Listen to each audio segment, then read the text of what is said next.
Okay, so welcome to another video. Welcome to another installment of In Pursuit of Perfection. My name is Tamna Priya Hosful, and in this session, we are going to be talking about something I believe is very important for us, especially going on from the discussion that we had last time, where we talked about the fact that there are two parts that have been given to us to walk in this world. There is a wide path that looks good, that looks luscious, but is always over occupied with many people, and many people choose that path. But unfortunately, by choosing that path, a lot of the time they find themselves on a very strange place, because that is not really where they are meant to be. Because unfortunately, where you are meant to be tends to be a little bit more constrained. The path that leads you to your destiny, the path that leads you to the place that God has called you to be, or the place that you're meant to stand out, is usually quite a narrow place. You seem to be very much restricted in your actions and your activities, and by virtue of that, it leads to people shirking from that path and following the path of the crowd. And that's where you find that there's a lot of what we call sheep mentality. You see a lot of people that are doing basically slight variations of the same thing, and nobody is able to really stand out and be different, right? But in this session, we are going to be talking about how we actually get to that point. And this is why it's called hard decisions, because the truth is, standing in front of that those two parts, there is something that has to be done. Because just like, let me give you an example. There was this time where Jesus was faced with a certain decision that he had to make. He had to choose whether or not he was going to go in line with what God has said that he's meant to do, or whether he was going to decide that, I'm going to just continue living my life, enjoying the fame and all the things that has come to me by virtue of the things that I have been doing. And he was crying in the garden called Gethsemane, and the Bible says that he was praying to God, and then he was sweating sweat that was so thick that it was like blood. And then he just said something. He said something to God, let not my will be done but yours. I'm paraphrasing. And he had to make a hard decision in that moment. And the truth is, we are usually faced with decisions just like that. Not every decision that we make is like that. You decide what to eat. A lot of the times you decide what to wear, but those are not particularly hard decisions. It's very few instances that the choice of what to eat or the choice of what to wear ends up being making a big impact on the entirety of your life. However, there are some times that you are at a major crossroads of life, and then you have to make a decision that is probably going to map out what is going to happen to you over the next 3, 4, 5, 6, 7, 8 years, maybe even longer than that, based on that singular decision. Just like the decision on what a child is going to study in the university, just like the decision of what kind of job that you're going to take in the moment when there are multiple options before you, just like the kind of choice you have to make when you're thinking of getting married, thinking of starting a family. These are the decisions that need to be made, and the truth is, there is something that stands at the back of that decision that is very important for us to consider. And that thing is about us evaluating the actions that we are going to take after we make that decision. Sometimes people make choices without actually self-evaluating to know whether or not they are capable within themselves to go in line per actions with the decision that they are making.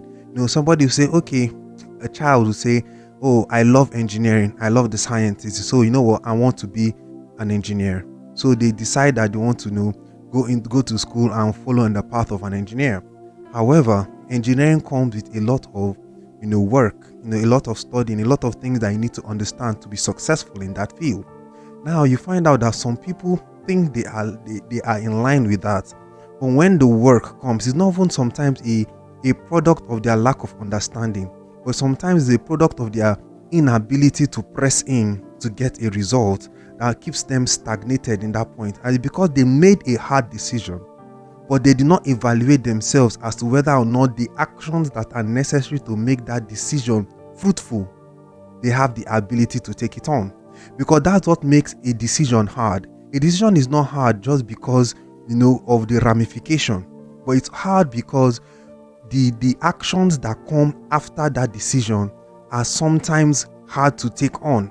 They are heavy to take on, and a lot of people do not really understand how important it is to evaluate yourself, to look within yourself to see whether or not you can actually take on the actions that come up after the decision. Let me tell you, the decisions that you make are solely based and only made fruitful by the actions that you take afterward. It's easy to say, I'm gonna do this or I'm gonna do that, but your actions afterward prove whether or not you can actually follow in line with what it is that you said you're gonna do, what it is you've said you're not going to do.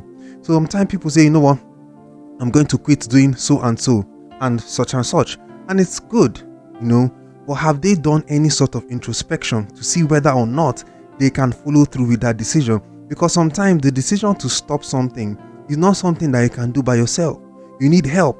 But because they have not done any sort of introspection to know whether or not they have the capability to stand by the decision that they've taken, they just make a decision without any consultation, without really looking at themselves, and they say, this is what I'm going to do, or this is what I'm going to stop doing. And by virtue of that, they put themselves in a situation where they now start feeling depressed because their actions cannot back up the decision that they've made. So for us to be able to get to a point where the decisions that we make are fruitful, that we're able to benefit fully from this decision that we undertake, there is one thing that we must always take into consideration. Are you ready to work? Are you ready to put in the work? When Jesus was in Gethsemane, he was in that place. He was not just crying because, he was going to lose his fame and people were not going to care so much about him. He could see a season of pain. People were going to not just insult him, not just spit on him, but they were going to beat him, they were going to crucify him, and eventually that was going to lead to his death. That was a very hard decision for him to undertake. And the reason why he was asking that question of God, whether he could be taken away from that path, was because he was doubting his capability to be able to go through that path, through that process of himself. But that is where the thing is so key, right? Because he looked to God and said, God, the way I am now, I cannot do it. So I want your will to overtake my will. I want your purpose to overtake my purpose. He lended for himself help to go on with that decision that he had made to go in line with God's thoughts. That is the same way sometimes we have to be willing to lean on people so that we are able to get to the results that we are looking for. If I'll say it again, if our decisions, the decision that we come to, are not backed by the requisite amount of actions to make those decisions fruitful, then the decision that you made was for naught. It was just a fantasy. But for you to be able to come out of the hard decision with the fruits of that hard decision, then the actions that are taken are vital. You must put in the work. You must take in the process. You must transform yourself. You must build up your mind. You must take on the task. All these things are necessary for you to make that decision fruitful, so that when you look back on your life, you can count the inflection point. Inflection points are the places where you see that there was a turn, there was a change, there was a manifestation, there was something that happened. Some people say, I know. They know the specific date where some certain things happened to them. That date is so near and dear to their heart because they knew that was the point where something changed about their destiny. And that's what at the back of hard decisions. That there are points that from that moment on, you had looked at yourself and said, you know what, I'm going to take a different course of action.